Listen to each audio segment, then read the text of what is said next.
Mi nombre es José Gregorio Rendón, soy estudiante de Derecho de la Universidad Fermín Toro.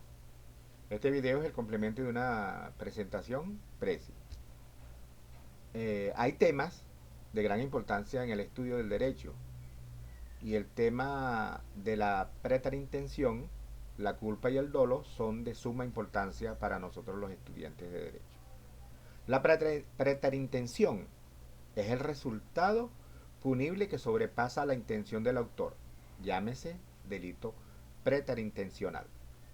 El diccionario jurídico de Caballena define el delito preterintencional como aquel que resulta más grave que el propósito del autor, es decir, que el autor del delito tiene un resultado que no se esperaba y que sobrepasa a lo que tenía como fin cuando cometió el delito.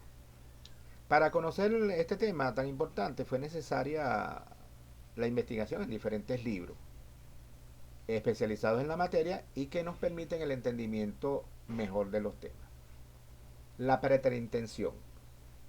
La preterintención junto al dolo y la culpa como forma típica de la participación psicológica del sujeto en el hecho, la doctrina penal ha referido también a la preterintención como una tercera forma que puede asumir la participación psicológica. Se trata de una responsabilidad que surge solo a título excepcional, de acuerdo con lo que dice el artículo 61 de nuestro Código Penal. La legislación penal venezolana se refiere concretamente a la preterintención en el artículo 74 cuando establece como circunstancias atenuantes genéricas que no haber tenido el culpable la intención de causar un mal de tanta gravedad como el que produjo. Señalado además otras hipótesis típicas del delito preterintencional, como es el caso del homicidio o de las lesiones.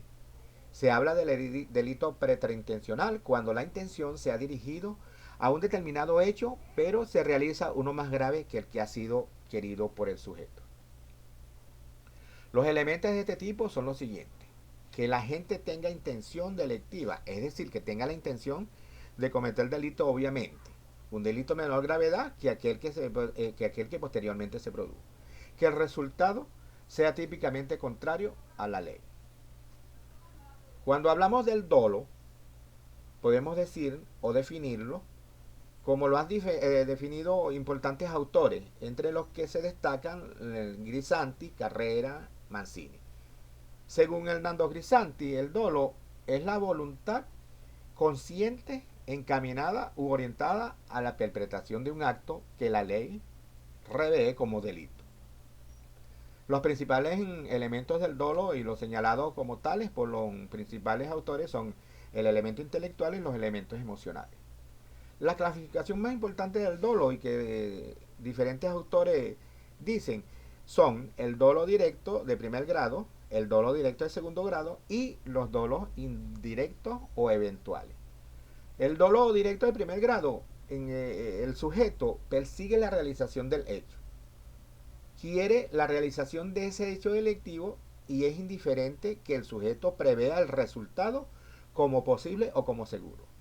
En el dolo directo o de segundo grado, el sujeto no persigue el resultado, pero pese a ello actúa y realiza la acción. El dolor eventual, en el dolo eventual el agente ha previsto el resultado típicamente antijurídico como probable. No ha confiado en que su destreza, su pericia impida la realización de ese resultado antijurídico y sin embargo ha seguido actuando hasta que actualizó ese resultado típicamente antijurídico que había previsto como probable. Cuando hablamos de la culpa, leemos según Carrara que se entiende por culpa como la omisión de diligencia en calcular las consecuencias posibles y previsibles del propio hecho. La clasificación más exacta de la culpa es la culpa consciente y la culpa inconsciente, que Carrara denomina culpa con previsión y culpa sin previsión, y que los romanos denominaban culpa ex ignorancia y culpa exclasive. En la culpa consciente, el autor del hecho dañoso se representan las consecuencias que puede producir sus actos, mientras que en la inconsciente falta en el agente esta representación. Culpa lata, asimismo, se divide la culpa lata, leve y levísima, consintiendo la primera en un hecho que solo hubiese previsto todos los hombres, la segunda en un hecho que solo hubiese previsto los hombres diligentes y la tercera en un hecho que solo una extraordinaria diligencia hubiese podido prever. El examen de los 11 delitos configurados en la parte especial de nuestro Código Penal revela que el legislador ha señalado tres modos de apreciar la culpa: la imprudencia y la negligencia, la impericia en la profesión, arte o industria y la inobservancia del reglamento, órdenes, disposiciones disciplinarias o instrucciones. La causa de culpabilidad son hechos que absuelven al sujeto en el juicio de reproche porque destruye el lodo o la culpa. Cuando hablamos de los eximientes putativas, de las eximientes putativas, podemos decir que las eximientes putativas son las situaciones en las cuales el agente, por un error esencial de hecho insuperable, cree fundamentalmente al realizar el hecho típico hallarse amparado en una justificante o ejecutar una conducta atípica. En la legítima defensa putativa, el agente cree obrar en legítima defensa por error esencial invencible.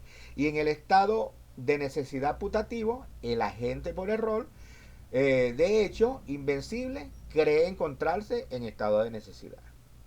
La obediencia debida es causa de inculpabilidad en virtud de que el sujeto actúa bajo unas circunstancias de error o el presupuesto de obedecer una orden o deber inherente a sus funciones. La Constitución de la República Bolivariana de Venezuela, en su artículo 25, establece de manera clara: todo acto dictado en ejercicio del poder público que viole o menosprecie los derechos garantizados por esta Constitución y la ley son nulos, y sus funcionarios públicos y funcionarias públicas que lo ordenen o ejecuten incurrirán en una responsabilidad civil, penal, civil y administrativa, según los casos, sin que les sirvan de excusa órdenes superiores. El artículo 65 del Código Penal venezolano dice: no es punible el que obra en cumplimiento del deber o ejercicio legítimo de un derecho, el que obra en virtud de obediencia legítima y debida, el que obra en defensa propia o derecho, el que obra constreñido de necesidad.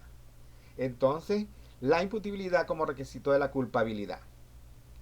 Para ser culpable, un sujeto precisa que antes sea para ser culpable, un sujeto precisa que antes sea imputable. Si en la culpabilidad intervienen el conocimiento y la voluntad, se requiere la posibilidad de ejercer esa facultad. Para que el individuo conozca la ilicitud de sus actos y requiera realizarlo, debe tener la capacidad de entender y de querer. La actitud intelectual y volitiva constituye el presupuesto necesario para la culpabilidad. Imputabilidad, por lo tanto, dentro del derecho penal es la capacidad de entender y de querer. Señala Fernando Castellano que la imputabilidad son el conjunto de condiciones mínimas de salud y desarrollos mentales que el autor, en el momento del acto típico penal, que lo capacitan para responder del mismo. Es por ello que la legislación venezolana le atribuye a esta condición la no exigibilidad de otra conducta. Las causas de la inculpabilidad destruyen el vínculo ético y psicológico que se requiere para la existencia del delito. Las causas de justificación destruyen la antijuricidad del acto típico. Las causas de inimputabilidad convierten a una persona en incapaz penal. Y las causas de inculpabilidad destruyen al dolo o la culpa. Si no hay dolo ni culpa, entonces no hay delito. Las causas de inculpabilidad pueden ser la violencia física y moral, el caso fortuito de la fuerza mayor, el error típico, error de ignorancia de hecho.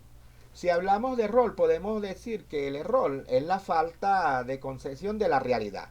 No es ausencia del conocimiento, sino un conocimiento distorsionado, deformado e incorrecto. Cabe distinguir el error esencial del error accidental. Solo el error esencial excluye el delito cuando es invencible y dado las circunstancias del caso concreto, el sujeto no está en posibilidad de superarlo. Se trata del error accidental cuando el error recae sobre las circunstancias accidentales o secundarias. Entre las clases de error tenemos el error de hecho, que el agente obra bajo el error sobre alguno de los elementos de tipo penal. Impide que la gente comprenda la naturaleza criminosa de sus actos. El error de derecho, el agente cree erróneamente en su actuación y está amparada en una causa de justificación. Podemos decir entonces que el dolo, la culpa y la preterintención son uno de los elementos que se fundamenta en el juicio de culpabilidad. Es decir, lo que hace posible la formulación del juicio de reproche es el que radica la esencia de la culpabilidad. Junto al dolo y la culpa, como una tercera forma de participación psicológica del sujeto en el hecho, se encuentra entonces la preterintención. Esta se trata de una responsabilidad que surge solo a título excepcional, cuando la intención se ha dirigido a un determinado hecho, pero se realiza uno más grave al previsto o querido por el sujeto. Muchas gracias por su atención. Gracias.